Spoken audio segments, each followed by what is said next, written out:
Intensive care unit എന്ന പേരിൽ രോഗികൾ അനുഭവിക്കേണ്ടുന്ന ആ സെന്റർ യൂണിറ്റിലെ പ്രശ്നങ്ങൾ, ബുദ്ധിമുട്ടുകൾ, അത് കഠിന തടവിന് വിധിക്കപ്പെട്ടവരെക്കാൾ കഠിനമാണെന്നാണ്.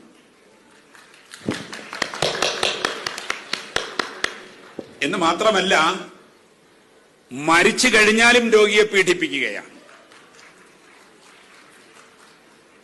ജീവൻ ശരീരത്തിൽ നിന്ന് വിട പറഞ്ഞതിന് ശേഷം ദിവസങ്ങളോളം കരണ്ടിന്റെയും മെഷീനുകളുടെയും സഹായത്തോടെ ആ ശരീരത്തെ ചലിപ്പിച്ച് കുടുംബത്തിന്റെ പോക്കറ്റ് ഖാലിയായി എന്നുറപ്പ് വരുന്നത് വരെ ഇന്റൻസീവ് കെയർ യൂണിറ്റിൽ രോഗികളെ കിടത്തിക്കൊണ്ടുപോകുന്ന ആരോഗ്യ വ്യാപാര വ്യവസായ തട്ടിപ്പുകൾക്ക് സാക്ഷിയാകുന്നവരാണ് നമ്മളിലേറെ പേര്.